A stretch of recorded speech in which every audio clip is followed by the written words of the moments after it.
କରୁଥିଲେ ଏବଂ ଯାହା ଦିବ୍ୟ ଭାବର ଯୋଉ 9ଟି ଲକ୍ଷଣ ଅଛି ଆମେ ତା ଉପରେ ଆଲୋକପାତ କରିଥିଲେ। ତେବେ ଗତକାଲି କ୍ଲାସ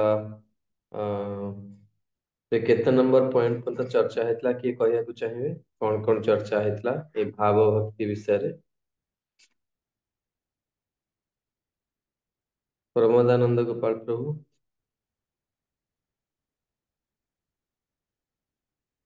हरे कृष्ण।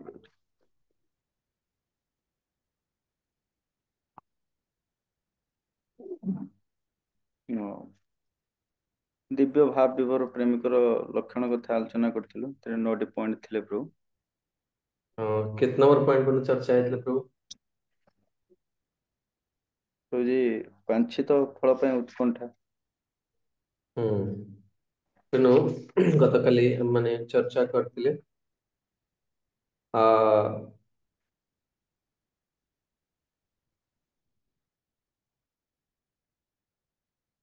ଚାରୋଟି ଭାବର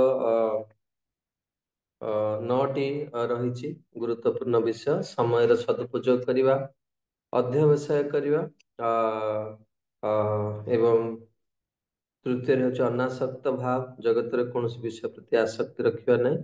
ଗର୍ବହୀନତା, ସବୁ କିଛି ଭଗବାନଙ୍କର ଆଶୀର୍ବାଦରେ ଜୀବ ପ୍ରାପ୍ତ ହୁଏ। ଉଚ୍ଚ ଅଭିଳାଷ, ମୁଁ ନିଶ୍ଚିତ ଭଗବଧାମକୁ ପ୍ରାପ୍ତ କରିବି, ମୁଁ ଭଗବାନଙ୍କୁ ପ୍ରାପ୍ତ କରିବି। ଏବଂ ଚତୁର୍ଥରେ ହେଉଛି ବାଞ୍ଛିତ ଫଳ ପ୍ରତି ଉତ୍କଣ୍ଠା, ସମୁତ୍କଣ୍ଠା, ଯେ ବାସ୍ତବରେ ଜୀବନରେ ଆ କେବେ ମୁଁ ଏଇ ସ୍ଥିତିକୁ ଦିନେ ପ୍ରାପ୍ତ ହେବି। ଏବଂ ତାପରେ ଭଗବାନଙ୍କର ପବିତ୍ର ନାମ ଜପ କରିବାରେ ଆସକ୍ତି, ମାନେ ବହୁତ ଭାଗ୍ୟବାନ ମାନେ ଜପ କରି ଆଗ୍ରହ ଅଛି। ଆପଣ ମାନଙ୍କ ଭିତରୁ କେତେ ଜଣଙ୍କୁ ଜପ କରିବାକୁ ଭଲ ଲାଗେ? ହ୍ୟାଣ୍ଡ ରେଜ କଲେ। ଜପ କରିବା ପାଇଁ ଭଲ ଲାଗେ, ରିଅଲି ଆପଣ ବହୁତ ଭଲ ପାଆନ୍ତି ନାମ ଜପ କରିବାକୁ।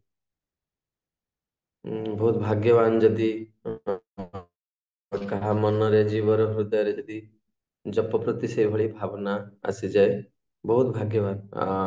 ଅନେକ ଭକ୍ତ ଏଇଭଳି ଅଛନ୍ତି, କିନ୍ତୁ ଜପର ଗୋଟେ ଲକ୍ଷଣ ମୁଁ ଆପଣ ମାନଙ୍କୁ ଅନେକ ଥର କ୍ଲାସରେ କହିଛି, ଯେମାନଙ୍କୁ ଜପ ଭଲ ଲାଗେ ସେମାନେ ନିଶ୍ଚିତ ଭାବରେ କଥା ଶୁଣିବାକୁ ବି ଭଲ ଲାଗୁଥିବ।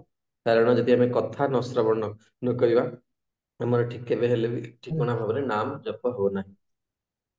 ତେବେ ତାପରେ ହେଉଛି ଭଗବାନଙ୍କର ଦିବ୍ୟ ଗୁଣ ବର୍ଣ୍ଣନରେ ଉତ୍କଣ୍ଠା। ହଁ, ତେଣୁ ଇଏ ବହୁତ ଉନ୍ନତ ସ୍ଥିତିର କଥା।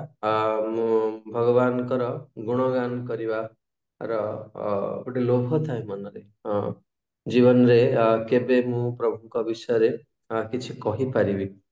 ତାପରେ ହେଉଛି ଭଗବାନଙ୍କର ଲୀଳା କ୍ଷେତ୍ରରେ ବାସ କରିବାର ଆକର୍ଷଣ। ତେଣୁ ବାସ୍ତବରେ ବୃନ୍ଦାବନରେ ବାସ କରିବା ବା ମାୟାପୁରରେ ବାସ କରିବା ବହୁତ ବଡ ଭାଗ୍ୟର ବିଷୟ। ଯଦି ଆମେ ବାସ ନ କରି ପାରୁଛେ ବର୍ଷରେ ବା ଜୀବନରେ ମଝିରେ ମଝିରେ ଯାଇକି ବ୍ରଜ ବୃନ୍ଦାବନକୁ ଯିବା ଦରକାର। ଏବଂ ବାସ୍ତବରେ ଧାମକୁ କରି ଯିବାର ପ୍ରକୃତ ଉଦ୍ଦେଶ୍ୟ ହଉଛି ସେଠାରେ ଥିବା ସାଧୁ ମାନଙ୍କର ସଙ୍ଗ କରିବା, ଭଗବାନଙ୍କ ବିଷୟରେ ଶ୍ରବଣ କରିବା। ଏବଂ ଯେଉଁଠିକି ଗଲେ, ଯେଉଁଠି ଆମର ପ୍ରଭୁ ଯେ ଆମ ଜୀବନର ଆରାଧ୍ୟ, ଯାହାଙ୍କୁ ଦିନେ ସାକ୍ଷାତ ରୂପେ ପ୍ରାପ୍ତ କରିବାର ଆମେ ଲୋଭ ପୋଷଣ କରୁଛେ, ପ୍ରଭୁ ସେଇ ଧାମ ରେ ବିବିଧ ଲୀଳା କରିଛନ୍ତି। ଏବଂ ସେଠିକି ଗଲେ ସେଇ ସବୁ ଜିନିଷ ଗୁଡିକ କଣ ହୁଏ, ଆ ବହୁତ ଜୀବନ୍ତ ହେଇଯାଏ ଆମର ଭିତରେ। ତେଣୁ ବିଶେଷ କରି ଧାମର ପରିକ୍ରମା, ବୃନ୍ଦାବନ ପରିକ୍ରମା, ଗିରିରାଜଙ୍କର ପରିକ୍ରମା ଏବଂ ଆ ଆ ନବଦୀପ ମଣ୍ଡଳ ପରିକ୍ରମା, ଗୌର ମଣ୍ଡଳ ପରିକ୍ରମା, କ୍ଷେତ୍ର ମଣ୍ଡଳ ପରିକ୍ରମା, ଏହାର ଲାଭ ଉଠେଇବା ଦରକାର।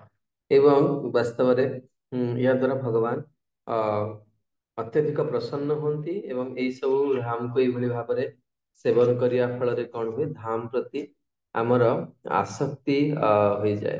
କିନ୍ତୁ ଧାମକୁ ପ୍ରାପ୍ତ କରିବା, ଧାମକୁ ଯିବା ମାନେ ଆମେ ଶାଶ୍ୱତ ରୂପେ ଭଗବାନଙ୍କ ସହିତ କଣ କରୁଛେ, ନିବାସ କରିବା କରୁଛେ, କିନ୍ତୁ ଆମେ ଏଇଟା ମାନେ ସେଟା ଅନୁଭବ କରିପାରନ୍ତି ନାହିଁ। ଯେମିତି ବର୍ଣ୍ଣନା କରାଯାଇଛି, ଶ୍ରୀଲ ରୂପ ଗୋସ୍ୱାମୀ ବର୍ଣ୍ଣନା କରୁଛନ୍ତି ଯେ ଭଗବାନ କୃଷ୍ଣଙ୍କ ପାଇଁ ଶୁଦ୍ଧ ଭକ୍ତଙ୍କର ପ୍ରଦର୍ଶିତ ଆସକ୍ତି ବା ସକାମ କର୍ମୀ ମନୋଧର୍ମୀଙ୍କ ହୃଦୟରେ ପରିପୂର୍ଣ୍ଣତା ଲାଭ କରିବା ଭଳି ସମ୍ଭବ ନୁହେଁ। କାରଣ ଏହି ଆସକ୍ତି ବହୁ ମୁକ୍ତ ପୁରୁଷ ମାନଙ୍କ ମଧ୍ୟରେ ଅର୍ଜନ କରିବା ସମ୍ଭବ ନୁହେଁ। ଭଗବାନଙ୍କ ପ୍ରତି ଆସକ୍ତି ହବା, ଭଗବାନଙ୍କ ପ୍ରତି ଯାହା କୁହନ୍ତି ଭଗବାନଙ୍କର ଲୀଳା ପ୍ରତି, ଶ୍ରବଣ ପ୍ରତି, ଭଗବାନଙ୍କର ଧାମ ପ୍ରତି ଆସକ୍ତି ଛୋଟିଆ ଜିନିଷ ନୁହେଁ। ଅନେକ ଜନ୍ମର ସ୍ୱୀକୃତି ଫଳରେ ମଧ୍ୟ ଜଣେ ଏହାକୁ ପ୍ରାପ୍ତ କରିପାରେ ନାହିଁ। ଯଦି ଜଣେ ତା ମନରେ ଏଇ ଆସକ୍ତି ଆସିଛି, ବୁଝିବାକୁ ପଡିବ ତା ପ୍ରତି କୌଣସି ସାଧୁଙ୍କର ବିଶେଷ ଅନୁଗ୍ରହ ହେଇଯାଇଛି। ତେଣୁ ଏଇ ଆସକ୍ତି, ଏଇ ସେମାନେ କଣ କରନ୍ତି, ଭଗବାନ କୃଷ୍ଣଙ୍କର ଯାହା କୁହନ୍ତି ଅନୁକରଣ କରନ୍ତି ବେଳେ ବେଳେ ଲୀଳାର। ତେଣୁ ଏଇ ଅନୁକରଣକୁ ଦୁଇ ଭାଗରେ ବିଭକ୍ତ କରାଯାଏ। ଗୋଟେ ହଉଛି ଛାୟା ଆସକ୍ତି, ଆଉ ଗୋଟେ ହଉଛି ଦିବ୍ୟ ଆସକ୍ତି। ଭକ୍ତି ଯୋଗର ବିଧିବିଧାନ ଅନୁସରଣ ନ କରି କୌଣସି ପ୍ରାମାଣିକ ଆଧ୍ୟାତ୍ମିକ ଗୁରୁଙ୍କ ନିର୍ଦ୍ଦେଶରେ ଚାଳିତ ନ ହୋଇ ଆସକ୍ତିର ଯଦି ଅନୁସରଣ କରେ ତାକୁ ଛାୟା ଆସକ୍ତି କୁହାଯିବ। ସମୟ ସମୟ ଦେଖାଯାଏ ଯେ ଭୌତିକ ଉପଭୋଗରେ ବାସ୍ତବରେ ଆସକ୍ତ କିମ୍ବା ମୁକ୍ତି କାମନା କରୁଥିବା ବ୍ୟକ୍ତି ଭଗବାନଙ୍କର ପବିତ୍ର ନାମ ଜପରେ ନିଯୁକ୍ତ ଥିବା ଶୁଦ୍ଧ ଭକ୍ତଙ୍କ ସଙ୍ଗ ଲାଭ କରିବାର ସୌଭାଗ୍ୟ ପାଇଥାଏ। ଭଗବାନଙ୍କ କୃପା ବଳରେ ସେ ନାମ କୀର୍ତ୍ତନରେ ଯୋଗ ଦେଇପାରେ ଓ ସହଯୋଗ କରିପାରେ। ସେତେବେଳେ ସେ ସେପରି ଶୁଦ୍ଧ ଭକ୍ତଙ୍କର କେବଳ ସଙ୍ଗ ଲାଭ ଦ୍ୱାରା ସେମାନଙ୍କ ହୃଦୟରେ ଚନ୍ଦ୍ର କିରଣ ସଦୃଶ ତା ହୃଦୟରେ କିରଣ ପ୍ରତିଫଳିତ ହୋଇଥାଏ। ଶୁଦ୍ଧ ଭକ୍ତଙ୍କର ପ୍ରଭାବରେ ସେ ଅନିସନ୍ଦିଚ୍ଛା କାରଣରୁ କିଛି ପରିମାଣରେ ଆସକ୍ତିର ଭାବ ଦେଖାଇପାରେ, ମାତ୍ର ତାହା ଅତ୍ୟନ୍ତ ଚଞ୍ଚଳ ଭାବଯୁକ୍ତ। ଏହି ଛାୟା ଆସକ୍ତିର ପ୍ରକାଶ ଭୌତିକ ଯନ୍ତ୍ରଣାର ବିଲୋପ ଘଟେ ଏବଂ ତେବେ ତାହାକୁ ପରା ଆସକ୍ତି କୁହାଯିବ। ଛାୟା ଆସକ୍ତି ମାନେ ବେଳେ ବେଳେ ଆମେ ଦେଖାଯାଏ ଯେ ଅନେକ ଲୋକମାନେ ଭଗବାନଙ୍କ ପ୍ରତି ଆକର୍ଷିତ ହୋଇଥାନ୍ତି ଜଗତରେ ବି।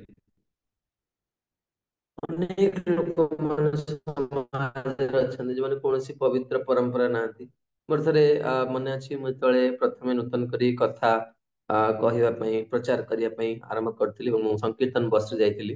ମୁଁ ପଞ୍ଜାବରେ ଯେତେବେଳେ ପ୍ରଚାର କରୁଥିଲି, ସେତେବେଳେ ଜଣେ ବହୁତ ବଡ ଧନାଢ୍ୟ ବ୍ୟକ୍ତିଙ୍କ ଘରକୁ ଜଣେ ମତେ ଡାକିଥିଲେ ଏବଂ ମୁଁ ସେ ଘରେ ସେ ଲୋକ ଜଣକ ପ୍ରାୟ 35-40 ଲକ୍ଷ ଟଙ୍କା ତାଙ୍କ ଠାକୁର ଘରେ ଖର୍ଚ୍ଚ କରିଥିଲେ।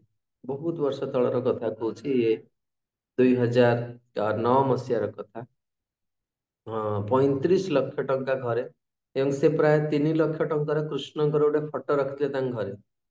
ସେ ଫଟୋ ଏତେ ସୁନ୍ଦର, ବାସ୍ତବରେ ଭଗବାନଙ୍କ ପାଖରୁ ଆଖି ଫେରେଇ ହବନି। ତ ମତେ ସେ ଭଗବାନଙ୍କ ପାଖରେ ବସେଇଥିଲେ। ମୁଁ କହିଲି ନାଇଁ ନାଇଁ, ମୁଁ ଭଗବାନଙ୍କୁ ଦେଖିକି କଥା କହିବି, ମୁଁ ଭଗବାନଙ୍କ ଆଗରେ ବସି। ହଁ, ଏତେ ସୁନ୍ଦର ଠାକୁର, ମାନେ ଆଖି ଫେରେଇ ହଉନି। କିନ୍ତୁ ବିଶାଳ ବଡ ଘର ସେମାନଙ୍କର, କିନ୍ତୁ ଭଗବାନ କୃଷ୍ଣଙ୍କ ପ୍ରତି ତାଙ୍କର ଆସକ୍ତି ଅଛି। ଆଉ ମୁଁ ତାଙ୍କୁ କହିଲି, ଯଦି ପ୍ରକୃତରେ ଆପଣଙ୍କର ଭାଗ୍ୟ ଥାଏ ତାହେଲେ ଆପଣ ଭଗବାନଙ୍କର ଏଇ ନାମର ଆଶ୍ରୟ ନିଅନ୍ତୁ ଏବଂ ପ୍ରକୃତରେ ଏଇ କଳିଯୁଗରେ ଆପଣଙ୍କର କଲ୍ୟାଣ ହେଇଯିବ। କଣ ହେଲା ତାପରେ ମୁଁ ଆଉ ଜାଣିନି, କିନ୍ତୁ ସେଠି ଇସ୍କନ ଭକ୍ତ ମାନଙ୍କ ସହିତ ମୁଁ ତାଙ୍କ ସହିତ ତାଙ୍କୁ ମିଶେଇ ଦେଇଥିଲି। ଅ ତେଣୁ ଅନେକ ବ୍ୟକ୍ତି ସମାଜରେ ଅଛନ୍ତି ଯୋଉମାନେ ଭଗବାନଙ୍କ ପ୍ରତି ଆସକ୍ତ, କିନ୍ତୁ ସେମାନେ କୌଣସି ପ୍ରାମାଣିକ ପରମ୍ପରା ସହିତ ସୁଯୋଗ ହବାର ତାଙ୍କର ଭାଗ୍ୟ ହେଇନାହିଁ। ଶୁଦ୍ଧ ଭକ୍ତଙ୍କର ସଙ୍ଗଲାଭ ବା ମଥୁରା, ବୃନ୍ଦାବନ ଭଳି ପବିତ୍ର ସ୍ଥାନ ଦର୍ଶନ ଫଳରେ ଏପରି ଆସକ୍ତି, ଛାୟା ଆସକ୍ତି, ପରା ଆସକ୍ତି ଜାତ ହେଇପାରେ। ପରା ଆସକ୍ତି ମାନେ ବାସ୍ତବରେ ଭକ୍ତି ଯୋଗ ବିଧିବିଧାନ ଅନୁସରଣ କରି ଭଗବାନ ପ୍ରତି ଯୋଉ ଆସକ୍ତି ଆସେ ସେଟାକୁ ପରାଶକ୍ତି କୁହାଯାଏ। ତେଣୁ ଯେ ଏଇ ଯୋଉ ଛାୟା ଆସକ୍ତି ବି, ଏହା ଏତେ ଶକ୍ତିଶାଳୀ, ଏତେ ଶକ୍ତିଶାଳୀ ଯେ ଯଦି ଭଗବାନଙ୍କର ପ୍ରତି ଜଣେ କିଏ ଆସକ୍ତ ହୁଏ, ସେଟା ଛୋଟିଆ ଜିନିଷ ନୁହେଁ। ଆମେ ବେଳେ ବେଳେ ଦେଖୁ ଯେ ବେଳେ ବେଳେ ଆମକୁ ଏ ଜିନିଷ ଗୁଡିକ ବହୁତ ବେଳେ ବେଳେ ଇରିଟେଟିଂ ଲାଗେ। ଆମେ ବିରକ୍ତ ହେଇଯାଉ ଯେ ସେ କାହିଁକି ଗୁରୁପାଦ ଆଶ୍ରୟ କରୁନାହାନ୍ତି। ଦେଖିବା ଦରକାର ସେ ଭଗବାନ କୃଷ୍ଣଙ୍କ ପ୍ରତି ଆସକ୍ତ ଅଛନ୍ତି। ତେଣୁ ଆମକୁ ପ୍ରଚାରକ ମାନେ ସେ ଆ ଆମର ଓଡିଆରେ ଗୋଟେ କଥା କୁହାଯାଏ, ଆପଣ ଶୁଣିଥିବେ କି ନାହିଁ, ପୁରୁଣା ଯୋଉମାନେ ଲୋକ ସେମାନେ ଶୁଣିଥିବେ, ଆମର ପୋଖରୀ ତୁଠର ପଥର ହବାକୁ ପଡିବ ଯେ ପ୍ରଚାର କରିବାକୁ ଯିବ।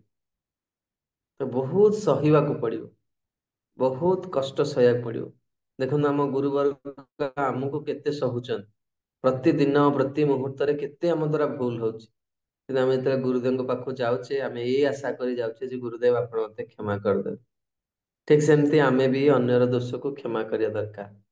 ଯଦି ଆମେ ଆମ ଦୋଷକୁ କ୍ଷମା ପାଇବାର ଆଶା କରୁଛେ, ତାହେଲେ ଆମେ ଅନ୍ୟମାନଙ୍କ ଦୋଷକୁ ବି କ୍ଷମା କରିବା ଦରକାର।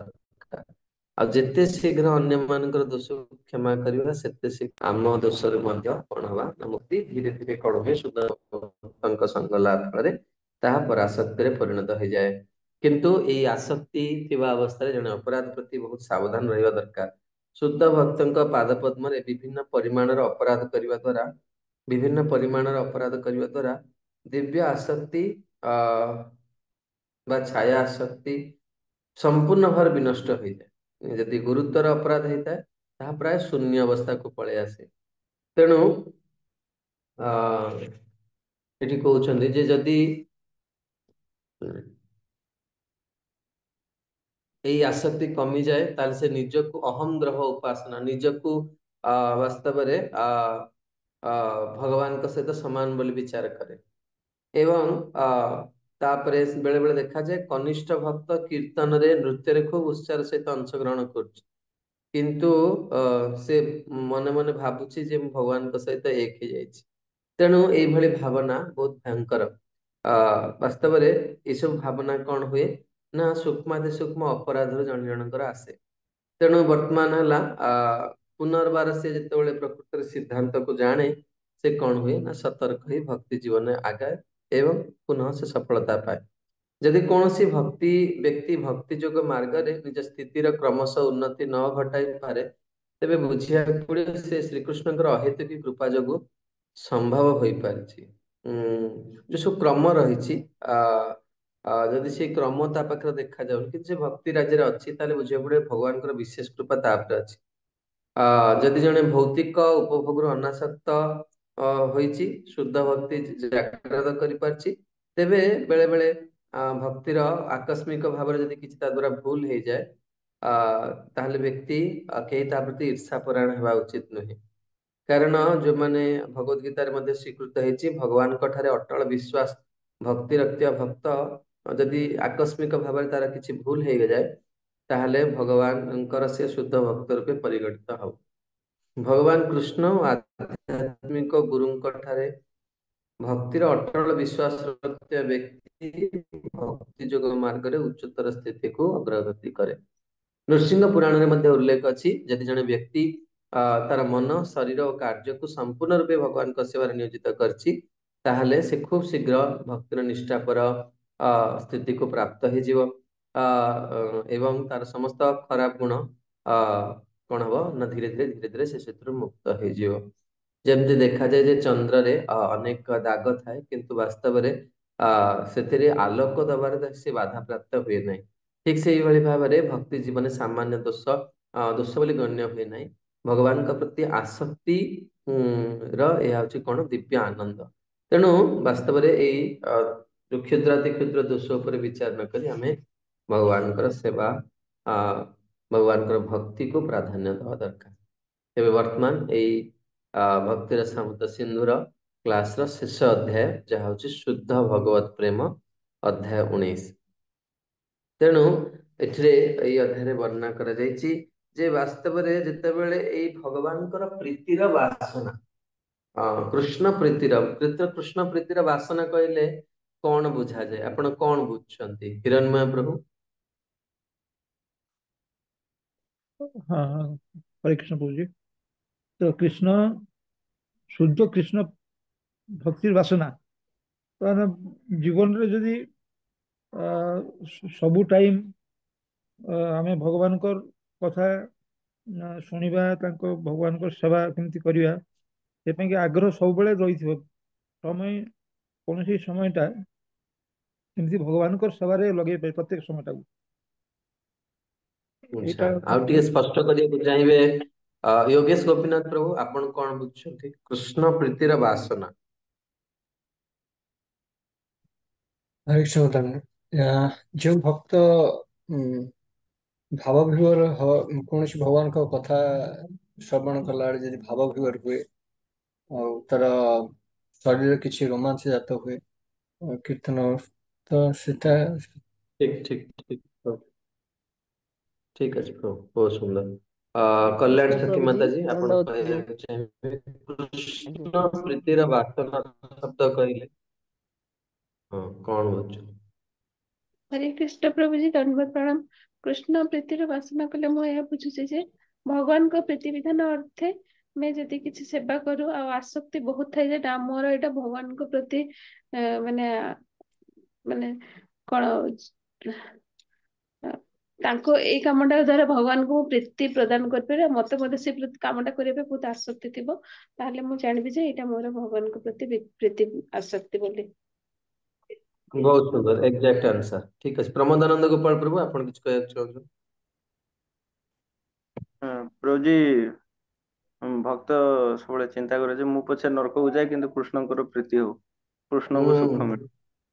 ବହୁତ ସୁନ୍ଦର, ବହୁତ ସୁନ୍ଦର, ବହୁତ ଆଜ୍ଞା ସୁନ୍ଦର। ପ୍ରଭୁ, ତେଣୁ ହରେ କୃଷ୍ଣ ବାସ୍ତବରେ ପ୍ରଭୁଜୀ, ଦଣ୍ଡବତ ପ୍ରଣାମ। ହଁ, ହଁ ଦଣ୍ଡବତ ପ୍ରଣାମ, କୁହନ୍ତୁ। ଆଜ୍ଞା ପ୍ରଭୁଜୀ, ଆ, କୃଷ୍ଣ ପ୍ରୀତି ଯୋଉ ଆମେ ମାନେ ଏଇ ଲାଇନରେ ଭକ୍ତି ରସାମୃତ ସିନ୍ଧୁରେ ଯେତେ ଯାହା ଆମେ ପଢିଲେ ଗୋଟିଏ ସାରାଂଶ ବାହାରୁଛି ଯେ ମାନେ ଭଗବାନଙ୍କର ଇନ୍ଦ୍ରିୟ ତୃପ୍ତି ପାଇଁ କାମନା କରିବା, ନିଜର ସ୍ୱ ଇନ୍ଦ୍ରିୟ ତୃପ୍ତିର କୌଣସି ଏଠି ସ୍ଥାନ ନାହିଁ କି ସେ ପ୍ରତି ଆଗ୍ରହ ବି ଆମେ ପ୍ରଦର୍ଶନ କରିବା ଉଚିତ ନୁହେଁ, ଯୋଉଟା କି ଆମେ ନିତ୍ୟ ଦାସ କହୁଛେ ନିଜକୁ। ତେଣୁ ଯେତେବେଳେ ଭଗବାନଙ୍କ ପ୍ରୀତ୍ୟର୍ଥୀ ପାଇଁ ସଦା ସର୍ବଦା ନିରନ୍ତର ଆମେ ସେଇ ପ୍ରୟାସରେ ରହିବା, ଆଉ ସେଇଥିଲାଗି ଆମର ଯେମିତି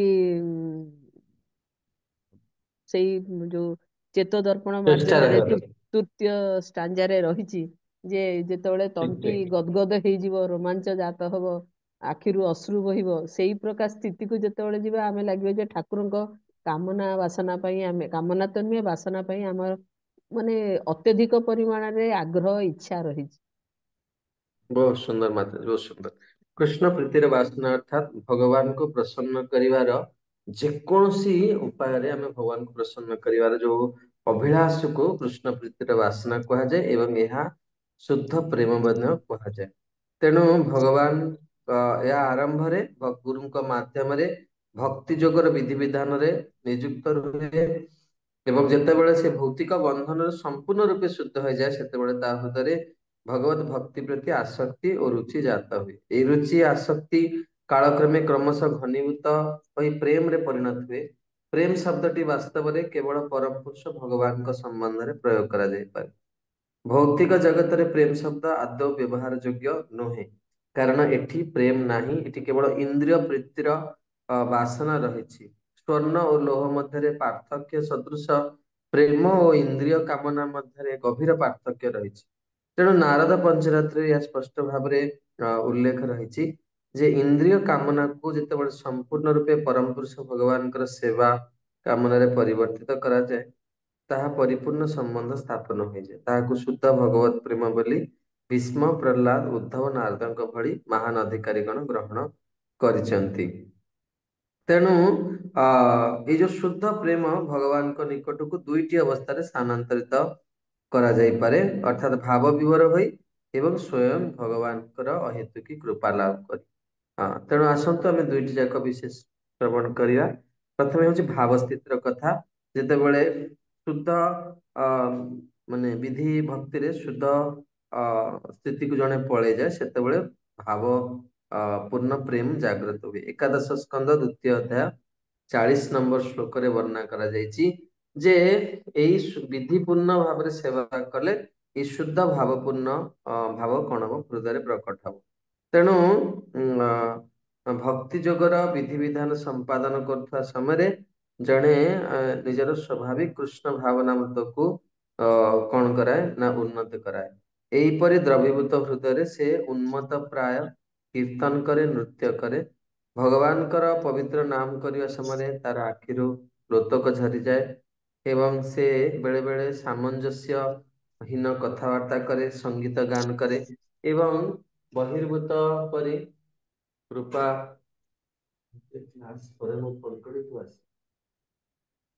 ତେଣୁ ସେ କଣ କରେ, ଅ ବେଳେ ବେଳେ ବହିରାଗତ ବ୍ୟକ୍ତି ପ୍ରତି ଦୃଷ୍ଟି ନ ଦେଖି ନୃତ୍ୟ କରେ।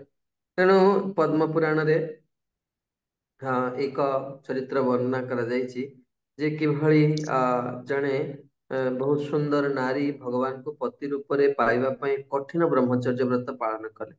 ଭଗବାନଙ୍କର ଦିବ୍ୟ ରୂପକୁ ସେ ଧ୍ୟାନ କରିବାକୁ ଲାଗିଲେ ଏବଂ ନିରନ୍ତର ସେଥିରେ କଣ ହେଲେ, ବ୍ୟାପୃତ ରହିଲେ, ନିରନ୍ତର ଲାଗି ରହିଲେ, ଭଗବାନଙ୍କର ମହିମା ସତ୍ୟ ଜ୍ଞାନ କଲେ। ଅନ୍ୟ କାହାରିକୁ ନିଜର ସ୍ୱାମୀ ରୂପେ ସେ ବରଣ କରିବେ ନାହିଁ ବୋଲି ଇଚ୍ଛା କରିଥିଲେ ଏବଂ ସେ ଦୃଢ ଭାବରେ ନିଷ୍ପତ୍ତି କରିଥିଲେ ଯେ ଭଗବାନ ଶ୍ରୀକୃଷ୍ଣଙ୍କୁ ସେ ପତି ରୂପେ ବରଣ କରିବେ। କିଏ କହିପାରିବେ କିଏ? ମୀରା। ଏଇ କଳି ଯୁଗରେ ମୀରା। କିନ୍ତୁ ଏଇଭଳି ଅନେକ ଚରିତ୍ର ଯାହାକୁ ରହିଛି। ଆଗାମୀକାଲି କ୍ଲାସରେ ଆମମାନେ ଏ ବିଷୟରେ କିଛି ରୁକ୍ମିଣୀ। ଶୁଣିବା। ନାଇଁ ନାଇଁ, ରୁକ୍ମିଣୀ ନୁହେଁ। ରୁକ୍ମିଣୀ ଭଗବାନଙ୍କର ଲାଦିନୀ ଶକ୍ତି। ଭଗବାନ ସବୁବେଳେ କଣ କରନ୍ତି, ଭଗବାନଙ୍କର ସେ ହଉଛନ୍ତି ପ୍ରେୟସୀ। ତେଣୁ ଆଗାମୀକାଲି ଆ ବିଷୟରେ ଆମେ ଶ୍ରବଣ କରିବା।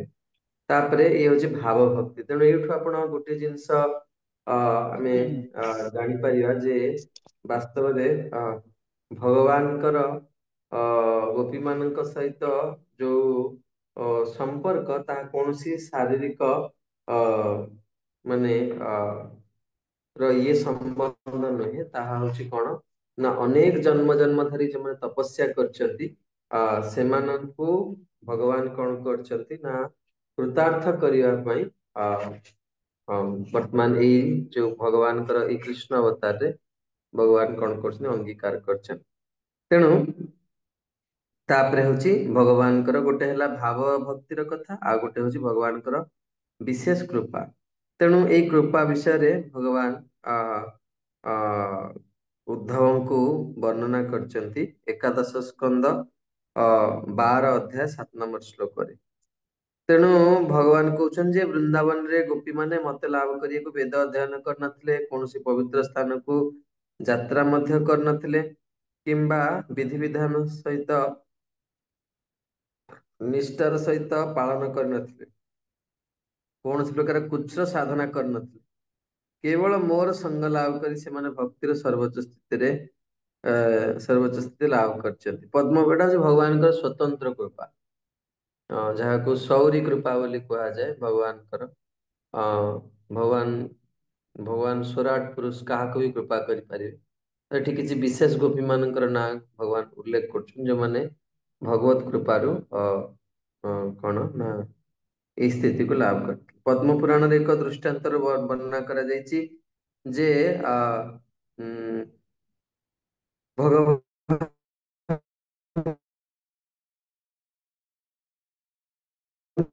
ଅବିରତ ଧ୍ୟାନ କରୁଥିବା ଭଗବାନ ଶ୍ରୀକୃଷ୍ଣଙ୍କର ଅପାର କରୁଣା ବଳରେ ସେ ବିଶୁଦ୍ଧ ପ୍ରେମ ଭକ୍ତିର ସର୍ବୋଚ୍ଚ ସିଦ୍ଧି ଲାଭ କରିବ।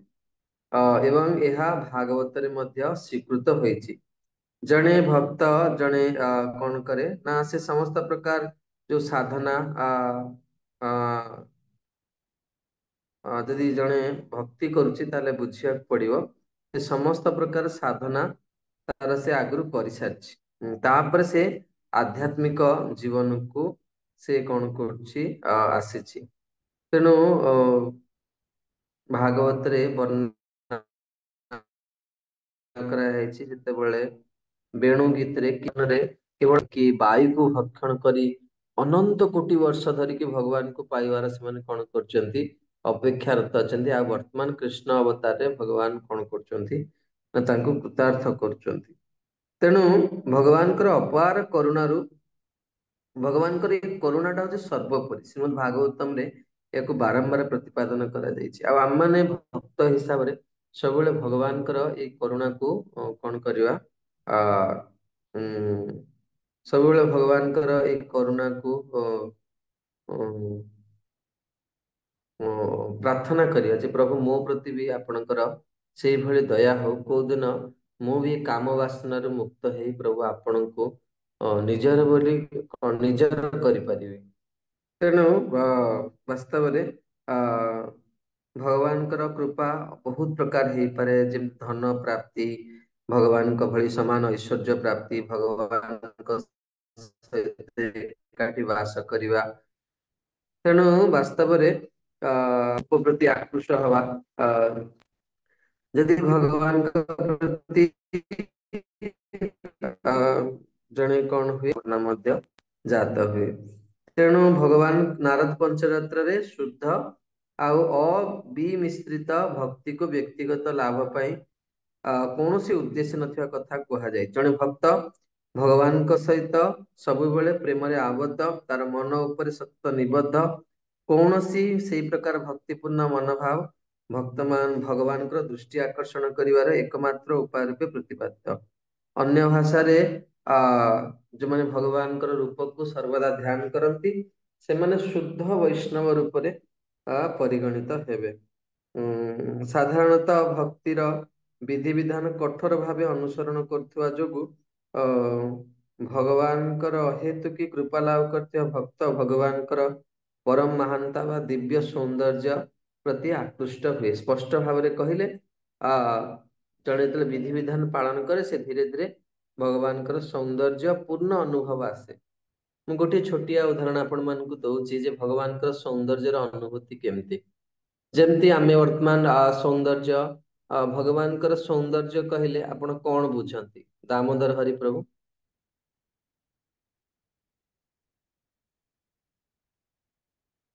କେମିତି ବୁଝିବା ଭଗବାନଙ୍କର ସୌନ୍ଦର୍ଯ୍ୟ? ସେବା ମାଧ୍ୟମରେ, ପ୍ରୀତିପୂର୍ଣ୍ଣ ସେବା ମାଧ୍ୟମରେ ପ୍ରୀତିପୂର୍ଣ୍ଣ ସେବା ଆମେ କରୁଛନ୍ତି ଭଗବାନର ଭାବ ଦ୍ଵାରା ବୁଝିପାରିବା। ପ୍ରଭୁ ଆହୁରି କଥାଟାକୁ ସ୍ପଷ୍ଟ କରିବେ ଯେ ଭଗବାନଙ୍କର ସୌନ୍ଦର୍ଯ୍ୟ ମାନେ କିଭଳି। ଯେମିତି ଭଗବାନଙ୍କର ସୌନ୍ଦର୍ଯ୍ୟ ମାନେ ଭଗବାନଙ୍କର ରୂପର ସୌନ୍ଦର୍ଯ୍ୟ, ଭଗବାନଙ୍କର ନେତ୍ର କିଭଳି, ଭଗବାନଙ୍କର ମୁଖାରବିନ୍ଦ କିଭଳି, ଭଗବାନଙ୍କର ଦନ୍ତାବଳୀ କିଭଳି, ଭଗବାନଙ୍କର ଓଷ୍ଠ ଅଧରୋଷ୍ଠ କିଭଳି, ଭଗବାନଙ୍କର କୁଞ୍ଚିତ କେଶ କିଭଳି, ଭଗବାନଙ୍କର ବିସ୍ତୀର୍ଣ୍ଣ ବକ୍ଷ କିଭଳି, ଭଗବାନଙ୍କର ହସ୍ତର ଅଙ୍ଗୁଳି କିଭଳି, ଭଗବାନଙ୍କର କଟି ପ୍ରଦେଶ କିଭଳି, ଭଗବାନଙ୍କର ନାଭି ଦେଶ କିଭଳି, ଭଗବାନଙ୍କର ଜଙ୍ଘ କିଭଳି, ଭଗବାନଙ୍କର ଯାହା କୁହନ୍ତି ପାଦ ପଦ୍ମ କିଭଳି। ତ ଏଇ ଯୋଉ ଗୋଟିଏ ଗୋଟିଏ ସୌନ୍ଦର୍ଯ୍ୟ, ୟା ଉପରେ ପୁଣି ବହୁତ ବିଶେଷ ଭାବରେ ଜଣେ କଣ ହବା ଦରକାର, ମନକୁ ନିବେଶ କରିବା ଦରକାର। ଯେମିତି ଭଗବାନଙ୍କର ଚରଣ କମଳକୁ ଆମେ ଦେଖୁଛେ, ଭକ୍ତମାନେ ସାଧାରଣତଃ ଭାବରେ ଭଗବାନଙ୍କ ଚରଣ ପ୍ରତି ବହୁତ ଆକୃଷ୍ଟ ହବା ଦରକାର। କାରଣ ଭଗବାନଙ୍କର ଚରଣ କମଳ ଆମ ଜୀବନରେ କଣ ହବ ନା ଆମକୁ ଆମର ଯୋଉ ଦୋଷ ରହିଛି ଦୋଷରୁ ଆମକୁ ମୁକ୍ତ କରି ଆମକୁ କଣ କରିବ ନା ତାଙ୍କ ପାଖକୁ ନେଇଯିବ। କିନ୍ତୁ ସେ ଭଗବାନଙ୍କ ଚରଣ କମଳକୁ ଯେତେବେଳେ ଆମେ ଧ୍ୟାନ କରିବା ତ ଆମେ ପ୍ରଥମେ ଚିନ୍ତା କରିବା ଦରକାର ଯେ ଭଗବାନଙ୍କର ଚରଣ କମଳ ହଉଛି କଣ, ଲକ୍ଷ୍ମୀ ଦେବଙ୍କର ସମ୍ପତ୍ତି। ଲକ୍ଷ୍ମୀ ଦେବୀ ଯାହାଙ୍କୁ ନିରନ୍ତର ସେବା କରିବାର ଅଭିଳାଷ କରନ୍ତି, ମୁଁ ବର୍ତ୍ତମାନ ସେଇ ଚରଣ କମଳକୁ ଚିନ୍ତନ କରିବାକୁ ଯାଉଛି। ଆଉ ଭଗବାନଙ୍କ ଚରଣରେ 10ଟି ନଖ ରହିଛି, ଆଉ ଏଇ 10ଟି ନଖ 10ଟି ଚନ୍ଦ୍ର ସଦୃଶ। ମୋର ହୃଦୟରେ ଅନେକ କାମାଦି ବିକାର ରହିଛି, ଅନେକ ଖରାପ ଗୁଣ ରହିଛି। ଆଉ ଚନ୍ଦ୍ର ଶୀତଳତା ପ୍ରଦାନ କରେ, ଚନ୍ଦ୍ର ଆରୋଗ୍ୟତା ପ୍ରଦାନ କରେ। ତେଣୁ ଭଗବାନଙ୍କର ନଖ ଚନ୍ଦ୍ର ଛଟା କଣ କରେ ନା ଆମ ହୃଦୟର ବିକାରକୁ, ମାନେ ହୃଦୟ ଜଳୁଛି ତାହା ଶୀତଳ ହେଇଯାଏ ଭଗବାନଙ୍କ ଚରଣ କମଳକୁ ଚିନ୍ତନ କଲେ। ଆଉ କଣ ହୁଏ ନା ଇଏ ଦିବ୍ୟ ଜ୍ଞାନ ପ୍ରଦାନ କରେ। ଭଗବାନଙ୍କର ଚରଣ କମଳରେ 19ଟି ଚିହ୍ନ ରହିଛି, ଯୋଉ ଚିହ୍ନ ଆମ ଜୀବନର ସମସ୍ତ ଦୋଷରୁ ମୁକ୍ତ କରି ଆମକୁ ସର୍ବ ସୌଭାଗ୍ୟ ପ୍ରଦାନ କରେ। ଭଗବାନଙ୍କ ଚରଣ କମଳରେ ପ୍ରିୟଜନ ମାନଙ୍କର ଶରୀରର କୁଙ୍କୁମ ଆଦି ଲାଗିଛି। ତାକୁ ମଧ୍ୟ ଦେଖ। ଆଉ ଭଗବାନଙ୍କର ଏଇ ଚରଣ କମଳ କଣ ନା କାଳିଆର ଫଣ ଉପରେ ନୃତ୍ୟ କରିଥିଲା। ଯୋଉ କାଳିଆ ଯେତେବେଳେ ଅଭିମାନ କରିଥିଲା ସେତେବେଳେ ଭଗବାନ ଏଇ ପାଦ ପଦ୍ମ ଦ୍ଵାରା ତାର ଅଭିମାନକୁ ଚୂର୍ଣ୍ଣ କରି, ମୋ ଜୀବନରେ ଯୋଉ ସବୁ ଦୋଷ ଅଛି ଭଗବାନଙ୍କର ଏଇ ପାଦ ପଦ୍ମ ବି ମୋର ଗର୍ବ ଦମ୍ଭ ଅହଙ୍କାର ଭଗବାନ ଦୂର କରିଦିଅନ୍ତି। ଆଉ କଣ ନା କେବଳ କାଳିଆର ଫଣ ଉପରେ ନୃତ୍ୟ କରିନଥିଲେ ଭଗବାନ, ଭଗବାନ ପ୍ରିୟଜନ ମାନଙ୍କ ସହିତ ଯେତେବେଳେ ବଂଶୀ ବଟରେ ବିହାର କରିଥିଲେ, ଏଇ ପାଦ ପଦ୍ମ କଣ ହେଇଥିଲା ଭୂଦେବୀଙ୍କ ଉପରେ, ଯାହା କୁହନ୍ତି ଭଗବାନ ଚରଣରେ ନୂପୁର ବାନ୍ଧିକି ନୃତ୍ୟ କରିଥିଲେ। ତେଣୁ ସେଇ ପାଦ ପଦ୍ମକୁ ଆଜି ମୋର ସୌଭାଗ୍ୟ, ମୁଁ ତାଙ୍କୁ ହୃଦୟରେ ଧରୁଛି। ସେ କେତେ ସୁକୋମଳ। ଆମର ପଦକର୍ତ୍ତା ମାନେ ଲେଖିଛନ୍ତି ନା, ନିତାଇ ପଦ କମଳ କୋଟି ଚନ୍ଦ୍ର ସୁଶୀତଳ ଯେ ଛାଏ ଜଗତ ଯୋଡାଏ, ହେନ ନିତାଇ ବିନେ ଭାଇ ରାଧାକୃଷ୍ଣ ପାଇତେ ନାଇଁ ଦୃଢ କରି ଧର ନିତାଇ ପାଏ।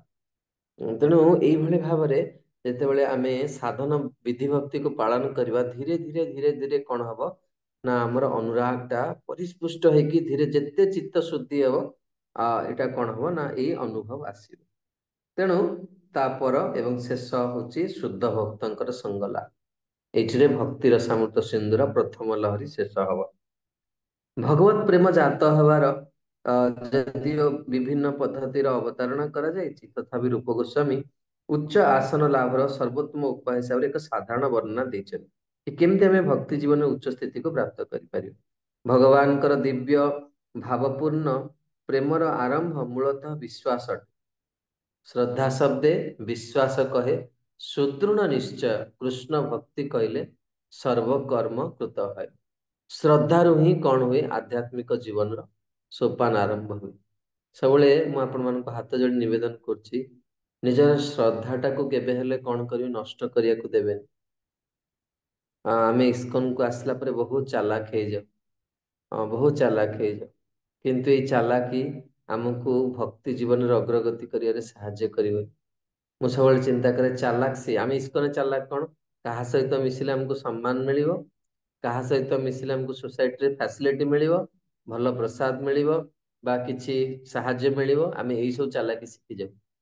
କିନ୍ତୁ ପ୍ରକୃତରେ ଚାଲାକ ସିଏ ଯିଏ ଗୁରୁଙ୍କ ଠାରୁ ବା ଉନ୍ନତ ବୈଷ୍ଣବ ମାନଙ୍କ ଠାରୁ ଭକ୍ତି ରୂପକ ସମ୍ପତ୍ତିକୁ ଧରିନିଏ। ସେ ଜୀବନରେ କୌଣସି ଅବସ୍ଥାରେ କେବେ ହାରିବନି।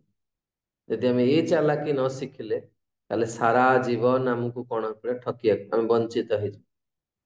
ଏତେ ବଡ ସଂସ୍ଥା ପ୍ରଭୁପାତ କଲେ, ଆମେ ଏଠିକି ଆସିକି ବି ଯଦି ଶୋଧନ ନ ହେଇପାରିଲେ, ପୁଣି ସେଇ ଯାହା କୁହନ୍ତି ବିଷୟ ପ୍ରତି ମନ ଗଲା, ଗ୍ରହ୍ୟ ବିଷୟ ପ୍ରତି, ତାହେଲେ ବୁଝିବାକୁ ପଡିବ ଆମେ ଠକିଗଲେ।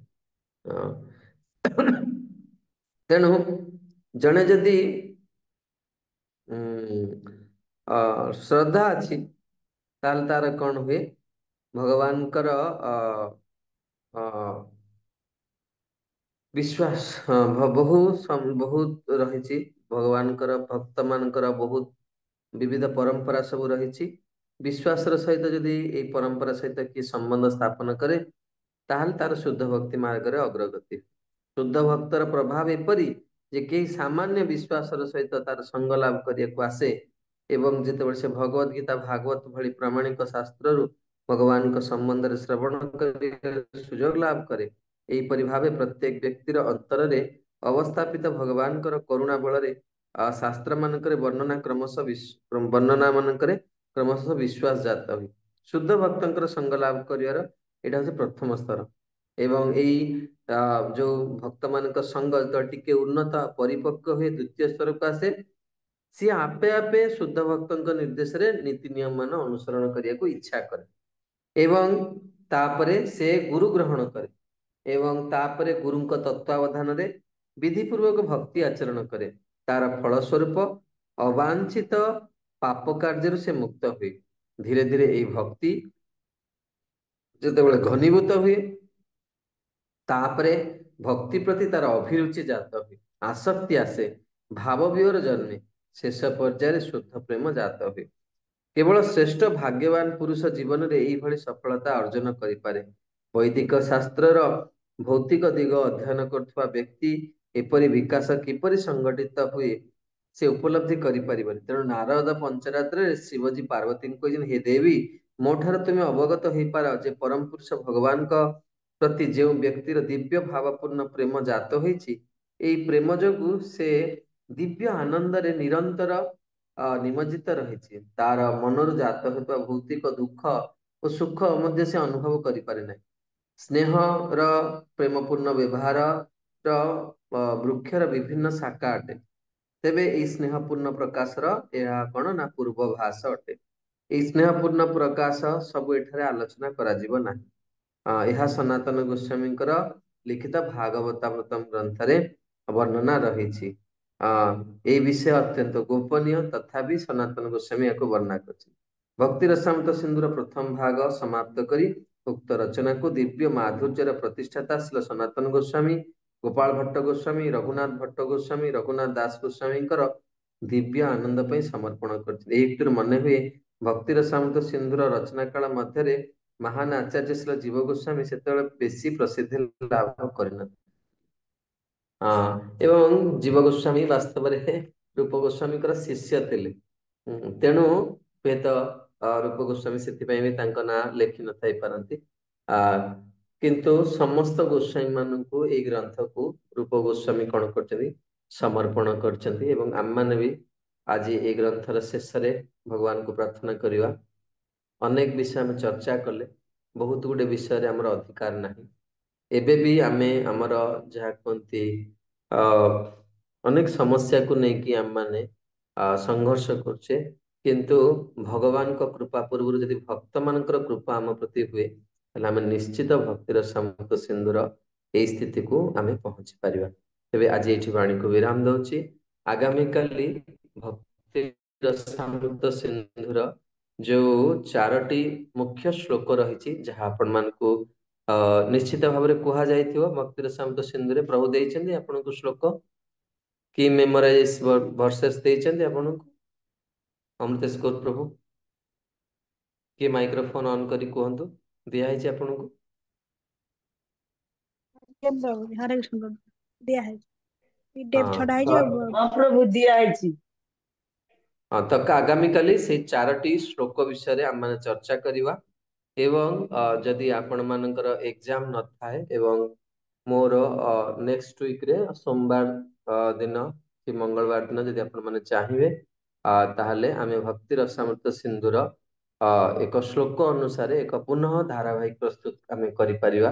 ଏଇଟା ଅପସନାଲ, ଆପଣ ମାନେ ଚାହିଁଲେ ଶୁଣିପାରିବେ, ଯାହା ଫଳରେ ଆପଣ ଯାହା ଚର୍ଚ୍ଚା ହେଲା ଆଉ ଥରେ ପୁନଃ ଅତି ସରଳ ଭାବରେ କଣ ହବା ନା ଆପଣ ମାନେ ମନେ ରଖିପାରିବେ କେମିତି ଭକ୍ତିର ସାମନ୍ତ ସିନ୍ଧୁକୁ ସେଇଭଳି ଆମେ ଚର୍ଚ୍ଚା କରିବା। ତେଣୁ ଆଗାମୀକାଲି ଅଫିସିଆଲି ଲାଷ୍ଟ କ୍ଲାସ, ଯୋଉଥିରେ 4ଟି ଅତି ଗୁରୁତ୍ୱପୂର୍ଣ୍ଣ ଶ୍ଲୋକ ଭକ୍ତିର ସାମନ୍ତ ସିନ୍ଧୁର। ଆମମାନେ ଶ୍ଲୋକର ଶବ୍ଦ ଏବଂ ଆଚାର୍ଯ୍ୟ ମାନଙ୍କର ଟୀକାକୁ ନେଇକି, ଜୀବ ଗୋସ୍ୱାମୀ ଆପଣ ଟୀକା ରଚନା କରିଛନ୍ତି ଏଇ ଗ୍ରନ୍ଥ ଉପରେ, ବିଶ୍ୱନାଥ ଚକ୍ରବର୍ତ୍ତୀ ଠାକୁର ଟୀକା ରଚନା କରିଛନ୍ତି। ତେଣୁ ଆମେ ତାଙ୍କର ଟୀକାକୁ ନେଇକି ଏବଂ ପ୍ରଭୁପାଦଙ୍କର ଭାବକୁ ନେଇକି ଆମେ ଆଗାମୀକାଲି ଚର୍ଚ୍ଚା କରିବା। ହରେ କୃଷ୍ଣ। जगत गुरु श्रील प्रभुपाद की जय। श्री श्रीमद् रूप गोस्वामी प्रभुपाद की जय। गौर प्रेमानंदे हरि हरि बोल। हरि बोल।